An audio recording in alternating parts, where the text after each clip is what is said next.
레위기 24장 1절서부터 4절까지입니다. 제가 봉독해 올리겠습니다. 여호와께서 모세에게 일러 가라사대 이스라엘 자손에게 명하여 감람을 찧어낸 순결한 기름을 켜기 위하여 네게로 가져오게 하고 끊이지 말고 등잔불을 켤지며 아론은 회막 안 진곡회 장 밖에서 저녁부터 아침까지 여호와 앞에 항상 등잔불을 정리할지니 너희 대대로 지킬 영원한 규례라. 그가 여호와 앞에서 순결한 등대 위의 등잔들을 끊이지 않고 정리할지니라. 아멘. 오늘은 등불을 끄지 마라는 제목으로 하나님 말씀을 듣기를 원합니다. 이 바다에 그 항공모함이 큰 풍파를 헤치고 바다 깜깜한 밤에 나아가는데 멀리서 이 불을 밝히고 오는 이제 그것을 봤어요. 그랬더니 이 항공모함이 큰데 방향을 바꾸기가 그렇게 쉽지 않잖아요. 그러니까는 이제 방송을 하는 거예요. 거기 딴 데로 비켜서 가라고. 근데 네가 비켜가라고 그러는 거예요. 상대방에서. 그러니까는 여기는 미국 항공모함이다. 네가 비켜라. 그러니까 여기는 등대다. 그러는 거예요. 지금 우리가 본문 읽을 때 여기 4절에 보면 그가 여호와 앞에서 순결한 등대 위에 등잔들을 끊이지 않고 정리할지니라 그랬죠. 등대가 이 등대도 있고 성경에 나오는 이 등대도 있어요. 성경에 나오는 이 등대는 성령의 사역을 통한 그 복음의 진리가 세상에 널리 비치는 것, 그것을 상징하는 거죠. 그래서 성도들은 교회를 통해서 그리스도의 빛이 계속적으로 나타나도록 힘써야 한다. 이제 그런 뜻이 이제 숨어져 있는 거예요. 우리 하나님께서는 진짜 이 광야를 지나가는 그 백성들, 이스라엘 백성들에게 이길 수 있는 방법을 이제 쭉 설명을 해주시고 있죠. 여러 가지 말씀을 하고 계시잖아요. 근데 중요한 거는 문제나 이 사건 앞에서 믿음을 선택해야 되는 거예요. 우리가 많은 사람들은 이 문제나 사건이 생기면 거기서 막 흔들리잖아요.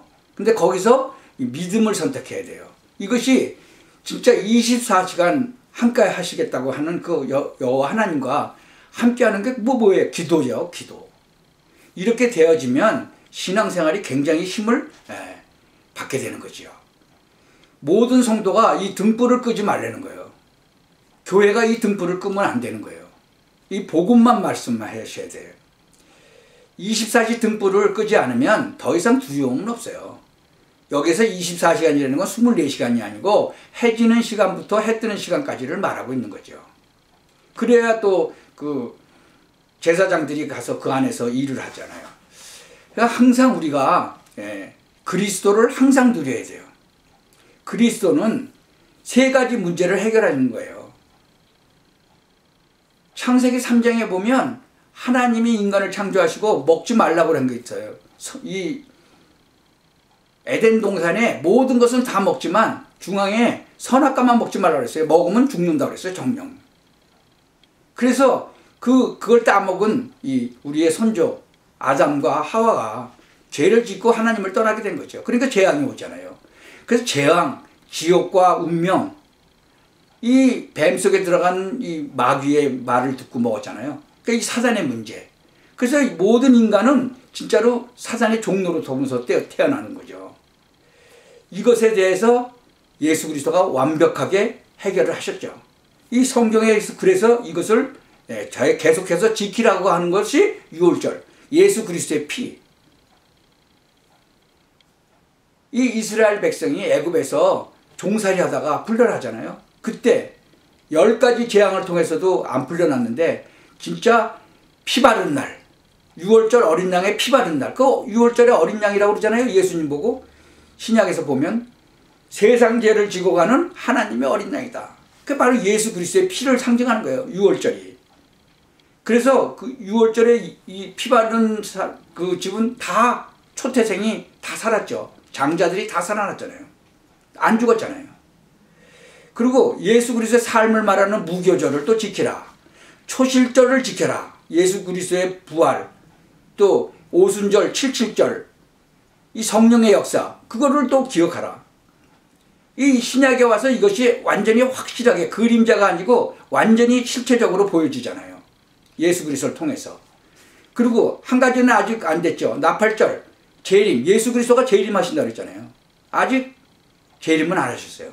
그거 한 가지만 하고 다 성경이, 구약 성경에 예언되었던 것이 다 이루어졌죠. 우리가 죽으면 뭐 한다 그랬어요? 심판받는다 그랬어요. 속죄일도 주셨잖아요. 초막절도 주셨죠. 초막절은 천국을 말하는 거죠. 그 답이 바로 그리스도 예수인 거예요. 복음이 나타나는 능력의 비밀이 필요해요.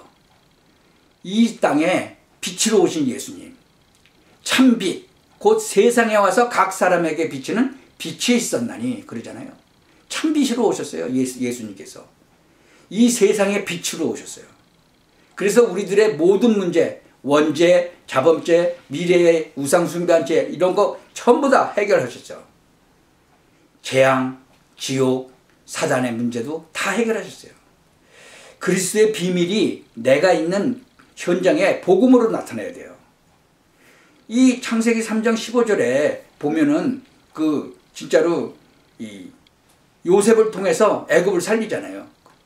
예수님께서 진짜로 요셉을 또 통해서 애굽 살리는 거 보세요. 여인의 후손으로 오실 그 예수님을 예표하는 거예요. 애굽. 또 출애굽기 3장 18절에 보면 모세를 통해서 애굽에서 이스라엘 백성을 건져내시잖아요. 앞으로 오실 그 예수님도 또 상징하는 거죠. 거기서. 이사야서 7장 14절에서 보면 포로에서 해방되는 역사.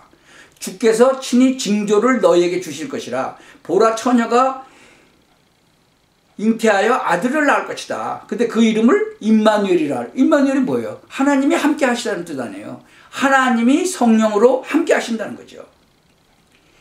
이것을 베드로가 고백하잖아요. 주는 그리스도시요 살아계신 하나님의 아들이십니다라고 고백하잖아요. 이 전도가 정말 되어지는 방향으로 우리가 기도를 해야 돼요.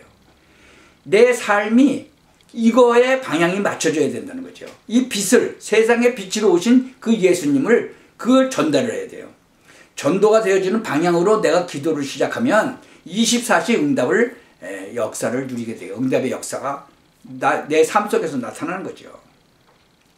성경에 많은 사람들이 나오지만 그 7명의 희생을 통해서 진짜로 많은 빛이 바깥으로 전달되죠. 교회사를 보면은 수없이 많은 빛의 전달자가 나타났었어요. 우리는 꼭 알아야 될 것이 우리 성경을 읽을 때든지 이 묵상을 할 때든지 무슨 사건을 대할 때든지 이 성경에서 답을 찾아야 돼요. 성경에는 짝이 없는 게 없다고 그랬어요. 구약에 있는 것이 다 신약에 있다는 거죠. 짝이 있다는 거예요. 그래서 성경을 볼 때 구약만 봐도 안 되고 신약만 봐도 안 돼요. 뭐 신약만 또 이 주장하는 그런 또 단체도 있죠. 구약만이 또 바이블이라고 하는 그 인정하는 또 그런 단체도 있어요. 그것이 맞는 게 아닌 거죠. 구약과 신약은 다 짝이 있어서 잘 모를 때는 신약을 찾아보고 신약을 또 잘 모를 때는 또 구약을 찾아보면 그것이 다 해결되게 돼 있어요. 우리 본문을 이렇게 다 안 봤지만 5절 9절에 보면 생명의 떡에 대해서 얘기하고 있어요. 24시 등불을 끄지 아니하면 하나님의 말씀이 살아서 성취하게 되는 거예요. 10절 23절에 보면 저주에서 해방되는 역사가 일어나죠. 그래서 여러분이 혼자 있을 때 이 말씀을 붙잡고 나의 개인 시간을 가지시길 바랍니다. 여기 보면 이 기름이 나오죠. 이 기름은 올리브 그 열매를 그걸 짜가지고 하는 그 아주 그 다른 것들이 잎사귀나 무슨 가지들은 아니고 그 순결한 기름을 짜서 이제 그 성소에서 이제 불을 붙일 때 쓰는 거예요. 성령의 사역을 의미하는 거예요. 하나님의 전인 우리를 자신 속에서 성령의 불이 계속해서 타오르도록 타오르도록 영적 생활에 힘써야 된다. 그런 얘기죠. 데살로니가전서 5장 19절에 보면 성령을 소멸치 말며, 바로 그 얘기예요. 그 얘기가. 이 빛은요, 영적으로 복음을 상징하는 거예요.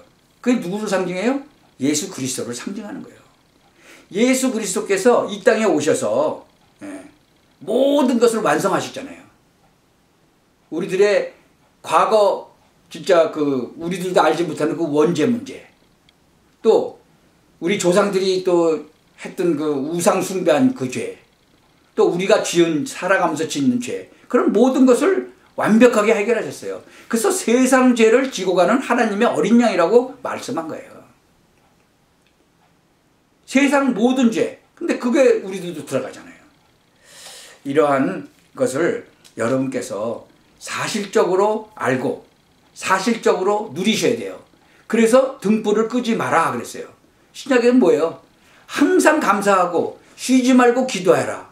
범사에 감사하라. 그랬잖아요. 등불을 끄지 말아요. 계속 성경에는요, 그 구약 성경으로부터 신약 성경으로 넘어오면서 모든 것이 더 자세히 밝혀지기 시작을 한 거예요. 그림자에서 실체적으로 나타난 거죠. 예언된 그 예수님께서 실질적으로 오셨죠. 그래서 예수님께서 뭐라고 말씀하세요? 이 성경은 나에 대해서 증거한다 그랬어요. 그러니까 성경 자체가 예수님에 대해서 증거하고 있다는 거죠. 왜? 예수님이 하나님이니까요. 하나님이 육신의 몸을 입고 이 땅에 오신 분이 바로 예수 그리스도잖아요. 그분이 육신을 입고 오셨지만 영적으로는 하나님이시라는 거죠. 근데 이 사실을 부인하면 어떻게 돼요? 이 예수 그리스도를 부인하면 구원 못 받는 거예요. 그런데 이 신약 성경을 지금 읽지 않고 있는 사람들은 이 사실을 모르는 거죠. 그러니까 지금도 메시아를 기다리고 있는 거예요. 이 얼마나 안타까운 일이에요. 그러니까 이 사실을 모르고 있는 사람들에게 메시아가 이미 오셨다. 바로 그리스도가 메시아, 너희들이 기다리는 메시아다라고 증거하셔야 돼요. 또 하나님을 안 믿는 사람한테는 하나님이 이 땅에 오셨다. 우리 죄를 위해서, 당신의 죄를 위해서. 창세기 3장에 등장한 그 죄는 누구든지 다 있는 것이다. 그것을 벗어날 수가 없다. 우리 성씨가 김씨면 계속 김씨이듯이 우리의 조상이 그 원래 죄를 지었기 때문에 그것을 해결할 수 있는 방법은 바로 다른 사람이 대신 죽는 건데, 원죄가 없는 사람, 원죄 없이 이 세상에 몸을 입고 오신 예수 그리스도께서 그것을 해결하셨다는 거죠. 그런데 영원히 죽어 있을 수는 없으니까 부활하신 것이다. 그분이 부활하셔서 증거를 남기시고 그 다음에 승천하시고 내가 다시 오겠다고 말씀하셨다. 그거를 모르는 사람한테 가서 얘기를 해주는 거예요. 그러면 누가 역사해요? 성령께서 역사하신다. 그래서 그것을 깨닫게 하시고 그 사람이 구원받을 수 있도록 하나님이 하신다는 거죠. 그래서 여러분이 그런 말씀을 전하고 싶은 사람이 있으면 기도를 하세요. 그걸 중보 기도라고 그래요. 하나님께서 그 사람들에게 은혜를 내려달라고 기도를 하시면 돼요. 그러면 하나님이 시간표 딱 맞춰서 열어주세요.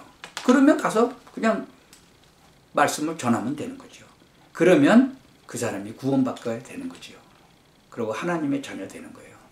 그래서 등불을 끄지 마라. 등불을 끄지 말고 계속적으로 기도하세요. 그러면 그 시간표가 탁 열리는 게 보이게 되는 거죠. 그러면 그 축복을 여러분은 천국 갈 때 하나님께서 그 면류관을 주신다고 약속하시잖아요. 그 면류관을 받으시길 예수 그리스도의 이름으로 축원합니다. 기도하겠습니다. 하나님 참 감사합니다. 우리가 정말 등불을 끄지 않게 하시고 이 예수가 그리스도 되신 이 놀라운 비밀을 이미 2024년도에 이 땅에 오신 예수 그리스도를 정말 증거하는 데 정말 담대한 믿음을 주시고 강건한 육신 되게 하셔서 이 말씀을 땅끝까지 전하는데 온전히 사용되지는 강건한 육신되게 하옵소서. 또 이 말씀을 들은 모든 사람들에게도 똑같은 은혜를 내려 주옵소서. 그래서 땅끝까지 복음 전하라는 하나님의 소원을 온전히 이루어드리는 그런 삶을 살도록 축복하여 주옵소서. 예수 그리스도의 이름으로 기도하옵나이다. 아멘.